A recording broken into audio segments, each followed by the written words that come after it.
Now, Rob, we were talking earlier. Apparently, you've got a funny beekeeping story that you'd like to share with us.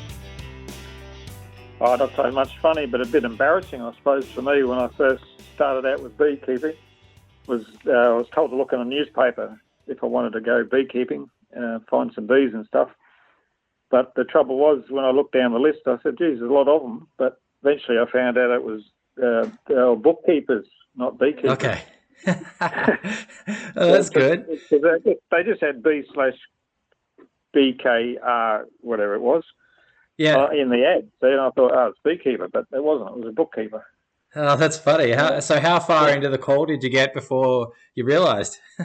Well, I hadn't called anybody. I kept looking at it saying, oh, geez, there's a lot of beekeepers out there. I don't know which one to ring. Yeah, that's funny. And they're all in the city. Yeah, they're all in the city, yeah.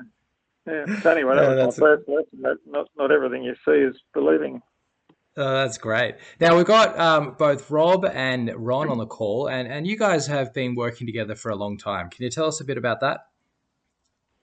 Yeah, well, it basically started when chalk brood was discovered in Western Australia in about 98. And the Ag Department and that asked all of us guys who had chalk brood in their hives, which there wasn't many of us, to bring their hives and put them into the Ag Department, of which where Rob was running his bees and had 100 hives there, and you had to get rid of them. Is that right, Rob? Yeah, I discovered the chalk brood there, and that's how I met Ronnie and a heap of other beekeepers, because I detected chalk brood for the first time in WA in that apiary. So, okay, yeah, they all got destroyed. Right, and so you've been working together ever since. Well, Ronnie that was when he first met, but he was doing queen bee breeding, and he was growing trees on a property for bees to have an apiary that could be 24/7 every week of the year on the same site, if you know what I mean. And I helped him with that. So we become friends, and then he eventually set up his queen bee breeding with another girl for a while. And then, excuse me, he went out by himself, and I sort of linked up with him after I got made redundant, that is, from the Department of Agriculture. Yeah, and it was around that time you're also working in the Rottnest breeding program, is that correct? Yeah, well, when I first started at the Agriculture Department, my first brief, I suppose, was from the director, was to evaluate the WA bee breeding program. It had been running for 9 years, I think, pretty much. And Lee Allen was the guy running it. He was running it like clockwork at the time, and I just came in to measure the production of the AI stock and the progeny from that stock, and I measured another group of bees that had never been near the program, and that was published in a journal a couple of years later. And then the program eventually was sold to the beekeepers themselves that were running it. And they've run it ever since. So it's the longest bee breeding program in Australia, definitely, and probably in the world. Now, for listeners who are not aware of the Rottnest breeding program, Rottnest Island is an island, I believe it's 15 kilometres off the coast of Perth in Western Australia. Yeah. And would you be able to give listeners... 20 kilometres, okay, sorry. Would you be able to give listeners a little bit of a rundown about how that program works? I can sort of give you how it worked for us at the Ag Department, but that'd be generally good. the Better Bee group at the moment, I think they've got about less than 20 members that take you're limited by the number of bees you can take over there by the trucks that can fit on to the barges that go over. So everybody's restricted to a certain number of nucleus hives they take over. And the bees come back mated because they take the drones over earlier than they take their stock over. And they come back and they clip the wings and mark the queens, and then the beekeepers themselves evaluate those queens themselves for the rest of the year, and then they select the ones they want to breed from for the next time they go to Rottnest, sort of thing. But when I was at the agriculture department, we actually had a couple of world-famous women that were in artificial insemination, Gretchen, Wheen and Kühnert from West Germany. They came to Perth and helped with the AI program to inseminate all our queens and do our bee breeding program. And we were just, it's quite a complex system we had, because when I got there, they were mixing semen, so you wouldn't, so all the queens in the program had the same, not just individual drone semen, but they had homogenised mixed semen from all the drone lines. So yeah, they were run, the AI queens run. I think we had 120 hives in a evaluation apiary, and then we had I think it's about a 30 or 40 hive nucleus of queens that we selected the top 10 out of. And the semen from them, and we bred from them. And that all that stuff went out to the industry Australia-wide. Some of it we sent overseas to quite a few countries in the Pacific and New Zealand. No, not New Zealand. We sent New Zealand some semen, but there's a few countries, I can't remember the name, but there's quite a lot of countries we exported to at the time. Okay.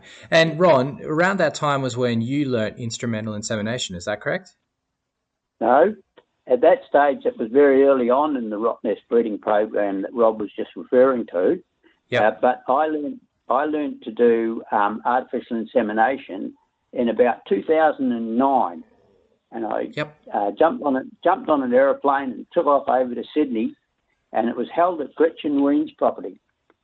If you've never looked at Gretchen Wheen, you really haven't really looked at a woman. She was one of the best beekeeping women. The work that she did in the industry was revolutionary, and her methods were just out of this world. And we had the property done the semen class there, and Sue Cobey came over from America, and it was organised by Doug Somerville, and we did a training course.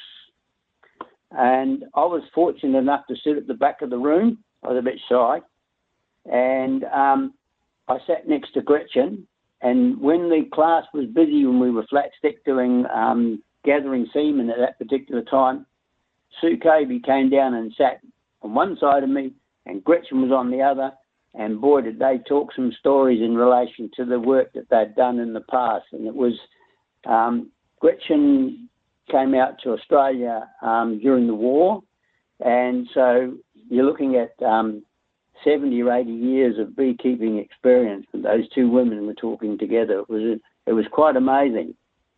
And the beauty of it was I'd be sitting there working away there as an amateur on my instruments, and Gretchen would just lean over and say, "Ron, just do this."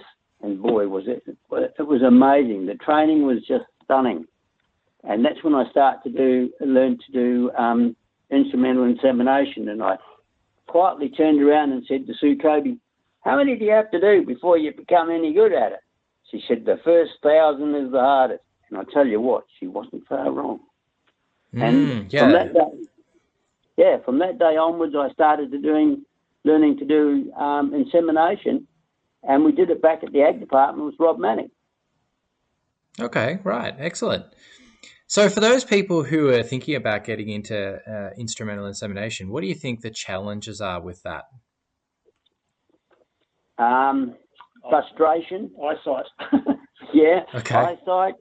You need a good microscope and patience, and you need to go to a class and learn. And I've just had a class over here now, and two guys from Victoria came over, a brother and a sister, and the father came over, and they did a course at home, and they've gone home and they've bought all the instrumentation work and everything, and they're setting up to do the work themselves this year, starting in October. Oh, that's excellent. So going back to that first 1,000 queens, if someone was to start doing instrumental insemination, how many do you think out of those first 1,000 would be a success?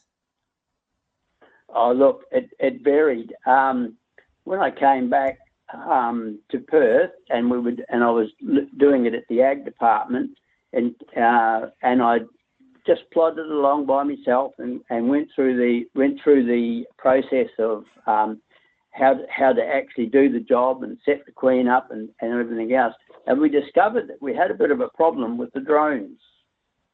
And it was lucky enough that when we did the program in 2009, on the Sunday, we were given a car, lent a car by one of the guys that were running the course, and Sue Cobey, myself, and Tiffany Bates. We drove over to Joe Horner's property, and we had a look, and we drove all around there, and it was the first time I met Joe, and we drove around and had a look at his situation, and Sue Cobey came out, and she had a look at the way that Joe was rearing his drone. And when we drove home that night from his property back to Gretchen's place, she said to me that Joe Horner's drone rearing capabilities was the best in the world that she'd ever seen. That's a great compliment coming from her, because, from what I've heard, she's probably the best in the world in terms of queen breeding. So it's amazing for her to say that. Look, yeah. The system that Joe rears the drones on is absolutely unique. I use it here. Rob and I use it. We found that when you do drones out of a hive, that 30% of the hives drones don't belong to that hive. They come from each and anywhere. They're freeloaders. They jump from one hive to another. So with Joe's system, we had the same bees in the same hive, and the system worked that when we got the drones out of that hive for instrumental insemination, they belonged to that line of bees that we were working from. Mm-hmm. When we do AI over here, we line breed. We get a line of drones and we get a line of queens, and we bring them together. When you open mate, it's a lottery to what the queen goes out and mates to in the local area, and you don't quite get the same quality. But Joe Horner's system, and you're going to talk to Joe in the future, from what I can gather, I think you've been out to his property and had a look at it, what he does. Yeah, I've been up there with him for a bit. His mating system there is 89 to 90% successful in relation to the breeding lines that he breeds to back to the line that he's mating to. It's incredible. Mm-hmm. Yep. So if you want to get into queen breeding and doing your instrumental insemination, you need to look at the system of getting the right stock to do the job and going from there, because it's so important to, once you get going, that it's there for a purpose. It's a purpose to breed good queens, good quality, and go from there. It's important. Mm-hmm. So you're saying one of the biggest challenges people would have is drone drift. Oh, absolutely. What do you reckon, Rob? Yeah, yeah. I mean, you've got to make sure you're collecting the semen from the line you want to collect the semen from. So how do you best ensure that you get the drones that you're intending? Well, you just got to hatch them out into a box. It's a special box. Well, it is special, where the drones hatch out and they can't get out the front, but they can, they can get to fly up to the screen a little bit. You just got to make sure. So, look, I've seen lots of people have drone comb in their hives, and they collect drones, but you're still not guaranteed that they're from that line, Mm-hmm. Yeah, there's some research by a guy called Randy Oliver I'm not sure if you've seen the research where he put these little metal discs on the backs of the drones, and was using magnets on other drones around other drone mothers around the area, and watching where the drones would drift from. So they would drift from kilometers away. Amazing. Yes, yeah. We often find black drones, and you wonder where they come from. Yeah. So you get a lot of drift. Our bees are Italian, so are a golden colour. So when you get a black drone, it stands out a fair bit. But yeah. So now, if people are in WA and they want to buy one of your queens, what type of queens are you offering for sale at the moment? Well, the point is that we're not selling the AI stock. We keep that for ourselves, and we sell them the grafted stock from those queens. Yes. So we I sell cells to the public, and they buy them, and then they take them out, and they can make them from there. One of the things that we did was, once I got going, I went over to Joe's and collected semen, and I brought it back to WA. And we found that straight away that the line that we brought back from Joe's, it eliminated a lot of the swarming problems that we have here in Western Australia. It was absolutely unique in relation to the fact that we could keep the queen in the box. So that was a great improvement for Western Australia. And I've had beekeepers get back to us and say to them, "Oh, I like your stock, Ron. It doesn't swarm." So that was one benefit that we had from bringing semen from one side of the country to the other. We have a closed border in Western Australia. We can't bring queens in from the eastern states, but we're allowed to bring semen in. Okay. That's interesting. Yeah, it's interesting you should say that the swarming characteristic is a problem, because I had a very big problem with swarming early on in my beekeeping, and when I started to get some queens from Joe and some other places, I noticed that really reduced. And Joe is really, really interested in reducing swarming. When I was up at his property, he mentioned that many times. That's a key trait that he selects for, is a tendency to not swarm. I think it's very important, because if you put the queen in the box, you need to know that she's doing the job and not out and about and creating problems for the rest of the community to have a swarm in their trees hanging outside their window. Mm-hmm. Yeah, absolutely. It's a very difficult time, spring, and you're trying to chase all your bees and make sure they're not swarming and checking the boxes, and it can be really time consuming. So having bees that are less prone to swarming is a really important thing, I think. Yeah, we take our bees up to canola to fire them up after winter. They love swarming on canola, don't they? Well, I notice other beekeepers do, but we notice ours when we go up there. We still got the same queens in the hives. Yeah, good. Because they're all marked. Yeah, absolutely, that's great. So you're selling F1 stock from your breeder queens. Yeah. Yep. And I was talking to you last week, Rob. You said that you sell open mated queens, but you also have select mated queens. Is that true? Yeah, the ones that we keep for a fair while, have a look at them, how their performance is, and select tested. They because they're kept for a lot longer, they're a lot more. They're sold for a lot higher price. Mm-hmm. Ronnie's saying we don't sell AI queens. We have sold a couple overseas to government bee breeding programs. Okay. Yep. Like in Fiji and Papua New Guinea, we sold some AI stock. Mm-hmm. Excellent. Yeah. Oh, that's fantastic. Now, one thing I was going to ask you, Rob, this is kind of cool. You're actually writing a beekeeping book at the moment. Do you want to tell us a little bit about that? I've been writing a book about beekeeping in the Karri forest. It's one of the. I think it's the second tallest tree in the world, and it's only limited to a small patch in the southwest, about 4 or 5 hours from here. And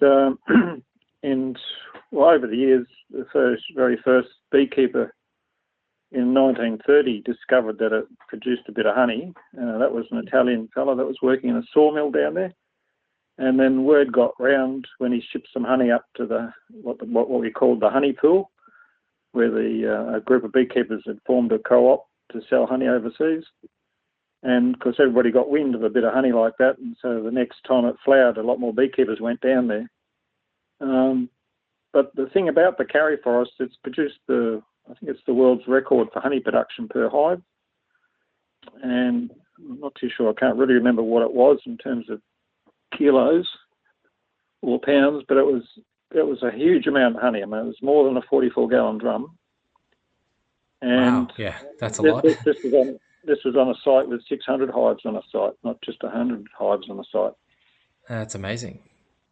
So yeah, I've got some records of that around. And anyway, I've been writing that book, and those sorts of world record productions even drove a couple of New South Wales beekeepers from parks over in New South Wales to set up semi-trailers with their hives, 700 hives and their caravans, and a convoy of beekeepers from New South Wales even came over for the flow. That's fantastic. And you were telling me that the forest was logged quite a bit in the 60s, but it's actually getting back to a point now where it can start producing those same type of honey flows. Yeah, it was logged. Yeah, it's been logged ever since, I think the soldier settlement scheme from World War I think. Mm-hmm. They were allowed to settle down there and they could clear the land, and that was their incentive to live there, was to have to clear these huge trees. So they ring-barked them all. And that was the start of the downfall of the Karri forest. And ever since the forestry's been in there, they've clear-felled it. And I think so much so that in the 80s it was a bit overcut, I think, because the beekeepers never really went back there up until, I mean, there was a few minor flows here and there, but it never really, from I think 1965 to about 2007, that sort of length of time it took for the trees to, or some parts of the forest to come back to produce another sort of decent flow again.